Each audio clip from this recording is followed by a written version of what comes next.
सांसद नंद किशोर जी, कमला प्रसाद जी, वीरेंद्र विधायक जी और यहाँ जितने भी यहाँ मंच पर बैठे सभी साथीगण और यहाँ सामने जितने भी लोग बैठे हैं, 5 घंटे से बैठे, 3 बजे से बैठे हैं और हम लोगों का इंतजार भी कर रहे हैं और बहुत कुछ सुना भी है।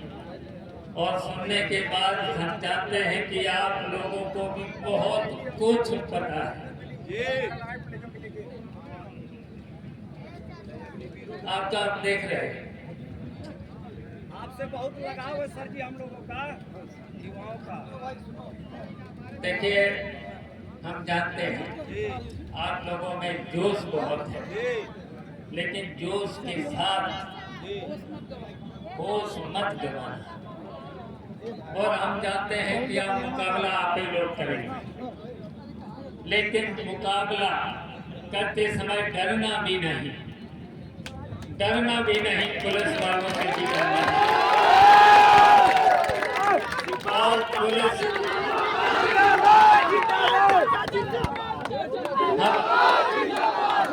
हम जानते हैं कि आपको रेड कार्ड मिलेगा।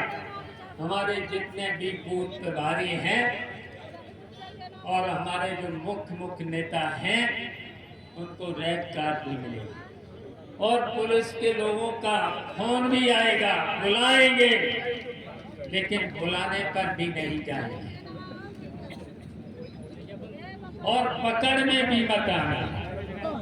2 दिन 3 दिन बचाना है, पुलिस वालों की पकड़ने नहीं आना। और इसलिए कि ये भारतीय जनता पार्टी इस चुनाव में हारने जा रही है।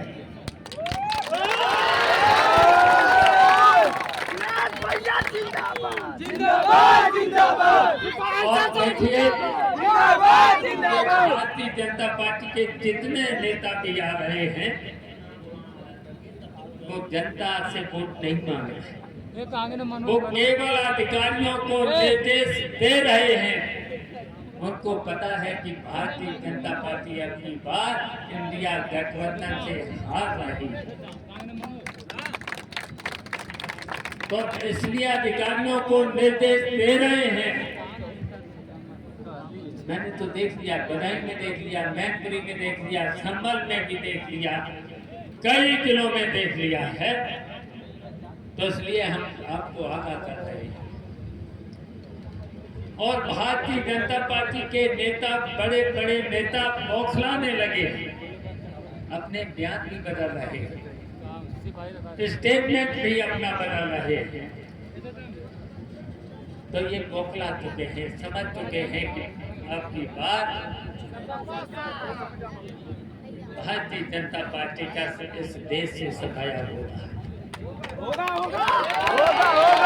और इनका सफाया होना भी बहुत जरूरी है, और इसलिए जरूरी है इस भारतीय जनता पार्टी की वजह से किसान से लेके गरीब से लेकर के छात्र नौजवानों से लेकर के महिलाओं से लेकर के सबको परेशानियां सामने उठाना पड़ी।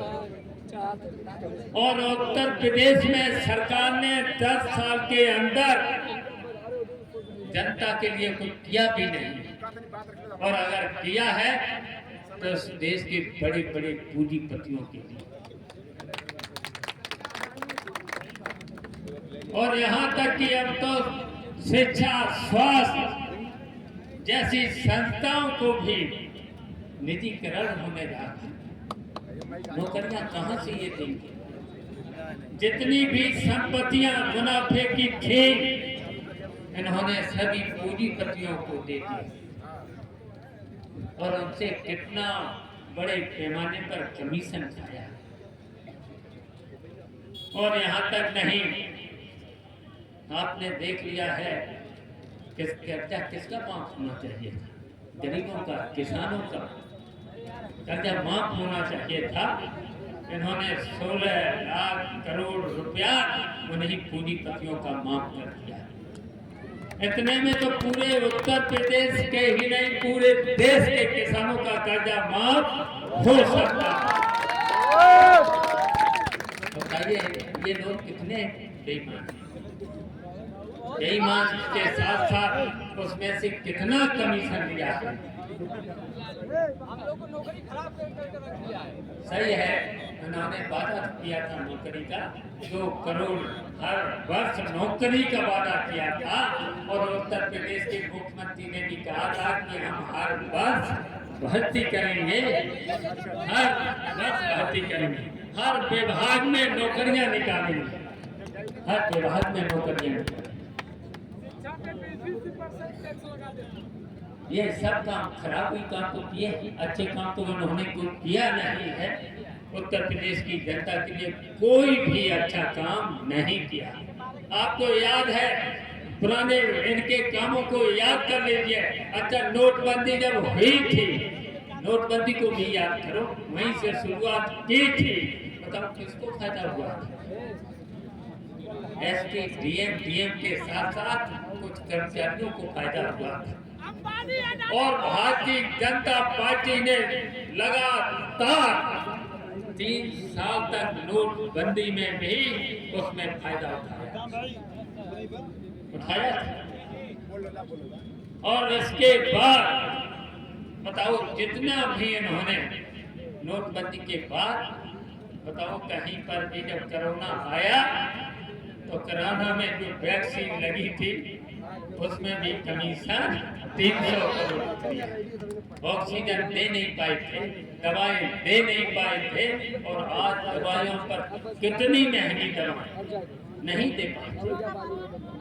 तो ऐसी सरकार, फिर ऐसी सरकार को जितने भी वादे किए थे, इन्होंने वादा किया था कि सस्ती बिजली 24 घंटे देगी। अब चुनाव में तो दे रहे हैं। और चुनाव से पहले जब हम घूमा था, यहाँ पर घूमा था, तो किसी भी गांव में 6 घंटे से 8 घंटे बिजली नहीं मिलती थी, नहीं मिलती थी। और कितनी महंगी बिजली, और इनके मीटर बिजली आती नहीं, कहीं पर भी कनेक्शन भी नहीं है। फिर लोगों ने दिया और उसका मीटर कितना तेज भागता, और मीटर के साथ साथ अच्छा बताइए, नेताजी के समय में किसी की हिम्मत पड़ती थी? अखिलेश के समय में किसी की बिजली कर्मचारी की छापा मारने की हिम्मत पड़ती थी? कहीं जुर्माना होता था? कहीं FIR होती थी? चाहे कनेक्शन हो न हो, लेकिन कोई पर भी छापा नहीं पड़ता था। तो ये कितनी दिक्कतें, बहुत परेशानियां हुई हैं, बहुत समस्याएं लोग सरकार ने पैदा की हैं। तो इसलिए इसको हटाना है, हटाना है इसको। नौकरी तो खा गए, उसमें भी तो पर्चा लीक करके आप सब लोगों को परेशान किया।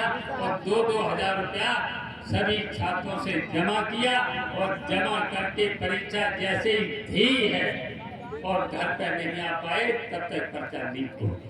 सर, सेना की भर्ती 4 साल कर दिए, सेना की भर्ती 4 साल कर दिए। बताओ 4 साल की कोई नौकरी है? अब बताइए, देख लीजिए ये। और देखिए अब की बार इस सरकार को हटाओ, और जब भी नौकरी मिलेगी तो आपको रेगुलर नौकरी मिलेगी, रेगुलर नौकरी मिलेगी। और जो 5 किलो जो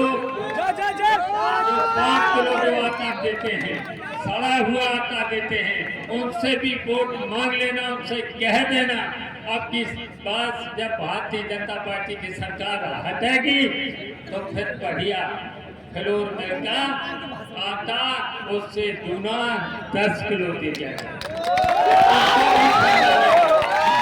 नहीं करेंगे। उन गरीबों को जिनके पास बहुत गरीबी है उनको 10 किलो बढ़िया आटा देने का काम, और आटा के साथ आटा भी। ये कहाँ है समाजवादी पार्टी के राष्ट्रीय अध्यक्ष अखिलेश यादव? तो बताइए नौकरी भी देंगे, और नौकरी उस समय दी भी थी। दी भी थी और फिर नौकरी देने का काम करेंगे। इसलिए छात्र नौजवानों, जोश के साथ होश बहुत जरूरी है। नहीं खोना है। और अब आपको आज के बाद जितने यहाँ लोग बैठे हैं, महिलाओं से लेकर के सभी जितने भी लोग बैठे हैं, घर घर मोहल्ले मोहल्ले गली गली वोट जरूर मांग लेना और बता भी देना अब की बात जब सरकार बनेगी सभी सुविधाएं नौजवानों से लेकर किसानों से लेकर के गरीबों से लेकर यहाँ तक कि महिलाओं से लेकर के, देखिए नेताजी ने और अखिलेश यादव ने बूढ़ों का भी जो पेंशन लेकर के उनको बुढ़ापे का सारा दिया था, इस भारतीय जनता पार्टी ने वो भी बंद कर दिया।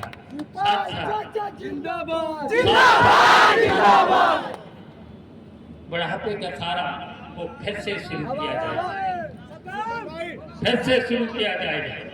इसलिए हम आप सब लोगों से कहना चाहते हैं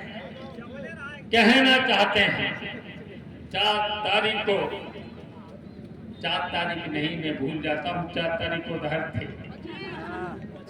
25 तारीख है, 25 तारीख को साइकिल का बटन दबाना है, इतना बटन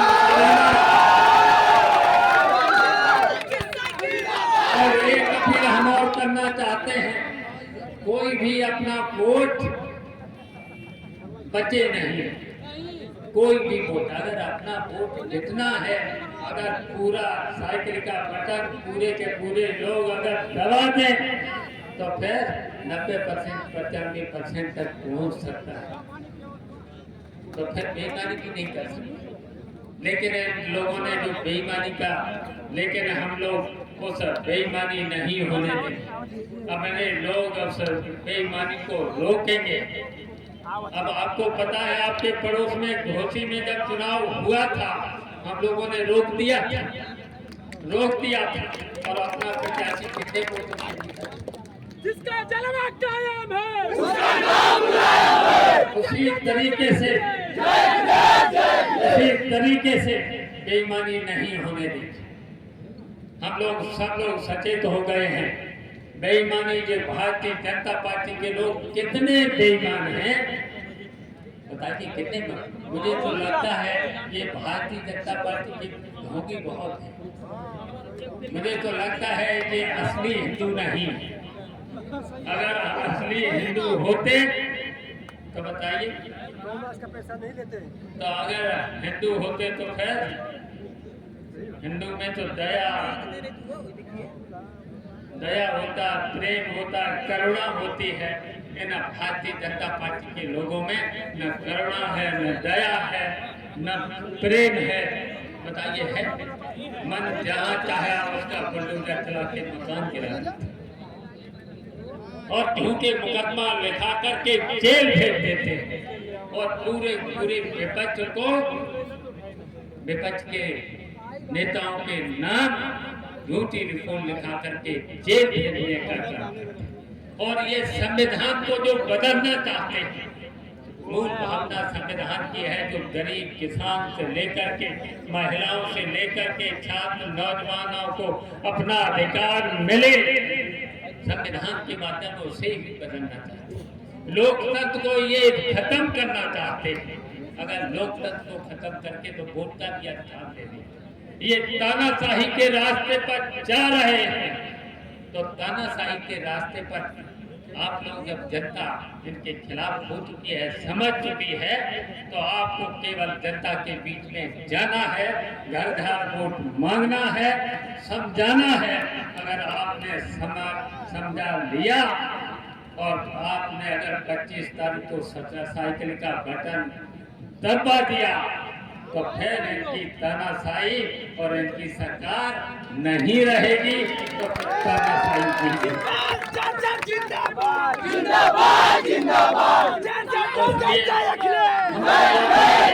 हमारा निवेदन है, आप सब लोग आज के